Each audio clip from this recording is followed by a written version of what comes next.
अस्सलाम वालेकुम नाज़रीन, मैं हूं वकास अज़ीम और आप देख रहे हैं मेरा यूट्यूब चैनल वकास अज़ीम रिपोर्टर के नाम से। आप इसे यूट्यूब पर सर्च कर सकते हैं। सब्सक्राइब करें, लाइक करें, दोस्तों के साथ शेयर करें। यहाँ पार्लियामेंट हाउस में एक तो सेनेट का इजलास हो रहा है और एक सेनेट की कायमा कमेटी ख़जाना का भी इजलास हो रहा है, जिसमें जो आइंदा माली साल का बजट पेश किया गया है उसके ऊपर डिस्कशन हो रही है। हैरान कुन तौर पर जो अरकान पार्लियामेंट हैं, इस मरतबा उनकी सेनेट जो बजट है उसमें कोई ख़ास दिलचस्पी नज़र नहीं आ रही। अरकान पार्लियामेंट बजट को डिस्कस ही नहीं करना चाहते और हुकूमत और उसके जो इत्तेहादी जमातें हैं उनकी भी यही पॉलिसी है कि किसी तरह बजट के ऊपर डिस्कशन ही ना हो सके। जो इस वक्त सेनेट की कायमा कमेटी ख़जाना हो रही है उसमें अरकान बहुत ही कम तादाद में बैठे हुए हैं। कोई 2-3 अरकान हैं जो कि उसको क्या कह सकते हैं कि बॉल पासिंग कर रहे हैं। एक तरफ तजवीज़ जाती है, दूसरी तरफ तजवीज़ जाती है, ब्यूरोक्रेसी उसको मुस्तरद कर देती है। अब देखें कि पेट्रोलियम लेवी जो पेट्रोल पर पहले 60 रुपये थी, डीज़ल पर भी 60 रुपये थी, उसको 80 रुपये कर दिया गया है। अब हुकूमत ने ये नहीं सोचा कि एक जो गरीब आदमी है जिसकी तनख्वाह फ़र्ज़ करें कम से कम 37,000 रुपये माहाना है, तो उसने भी अगर पेट्रोल और डीज़ल डलवाना है तो आप समझ लें कि 100 रुपये फ़ी लीटर तक वो लेवी देगा। कोई मेकनिज़म नहीं है कि ये लेवी पेट्रोलियम लेवी गरीबों से भी उतनी ही वसूल की जाएगी और फिर अमीरों से भी उतनी ही वसूल की जाएगी। यहाँ पार्लियामेंट में आवाम को धोखा देने के लिए ये किया गया कि तजवीज़ दी गई कि गरीबों के लिए ऐसा मेकनिज़म बनाएं कि गरीबों के लिए सस्ता पेट्रोल हो। पाकिस्तान के जो मारूज़ी हालात हैं उसमें ये मुमकिन ही नहीं है कि आप एक लाइन में गरीब को खड़ा कर दें पेट्रोल पंप पर और दूसरी लाइन में गाड़ी वाले को खड़ा कर दें।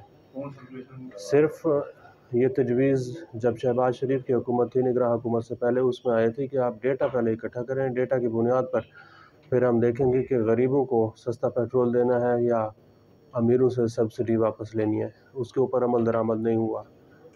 अब जो सेनेट की कायमा कमेटी ख़जाना है वो भी टाइम पास कर रही है और कह रही है कि पेट्रोलियम डिवीज़न और ओगरा के जो लोग हैं वो बैठ जाएं और 3 महीने के अंदर कोई ऐसी तजवीज़ लेकर आ जाएं कि गरीबों के लिए पाकिस्तान में सस्ता पेट्रोल मिलना शुरू हो जाए।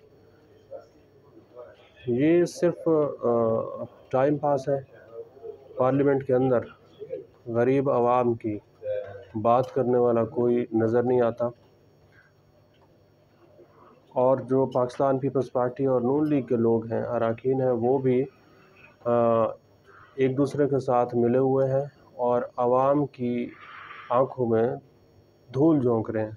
पीपल्स पार्टी इस वक्त ये दिखाने की कोशिश कर रही है कि हम आवाम के साथ खड़े हुए हैं, लेकिन दरअसल वो हुकूमत के साथ मिले हुए हैं और पाकिस्तान पीपल्स पार्टी और नून लीग की ये कोशिश है कि किसी तरह कौमी असम्बली के इजलास में भी बजट पर बहस ना हो, सेनेट की कायमा कमेटी ख़जाना में भी बजट पर बहस ना हो और सेनेट के अंदर भी बजट के ऊपर बहस ना हो। इधर उधर की आप बातें करें, शोर शराबा करें और फिर इसी तरह ये सेशन ख़त्म हो जाए।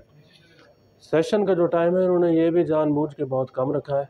आज पहला दिन है बहस का और कल जुम्मे के रोज़ कौमी असम्बली का इजलास भी ख़त्म हो जाएगा। फिर ईद के बाद होगा, ईद के बाद 2 रोज़ मिलेंगे। अब 342 का ऐवान कौमी असम्बली का है, 100 से ज़्यादा अरकान सेनेट हैं।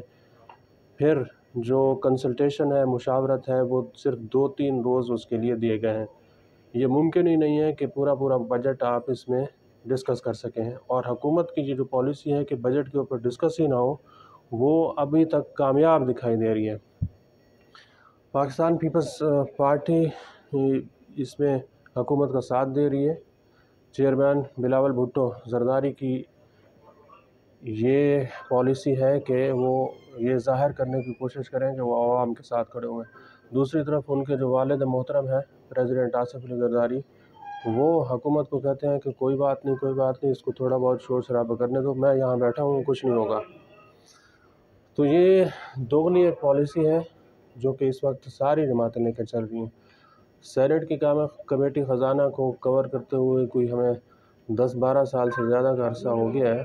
पहले ये होता था कि यहाँ पर इंडस्ट्रियलिस्ट आते थे بزنس مین آتے تھے، صنعت کار آتے تھے، سرمایہ کار آتے تھے اور اکانومسٹ آتے تھے کہ بتاتے تھے کہ بجٹ کے اندر کیا کیا خامی ہے. لیکن افسوسناک صورتحال ہے کہ اس مرتبہ کوئی بڑے لیول پر ڈسکشن نہیں ہو رہی. نہ تو یہاں پر انڈسٹریلسٹ آتے ہیں اور نہ ہی سرمایہ کار یا پھر بزنس مین آئیں جو بتائیں کہ ان کے اوپر کتنا بوجھ ڈلا ہے. عوام کی جو نمائندگی ہے وہ تو یہاں پارلیمنٹ میں ہے ہی نہیں.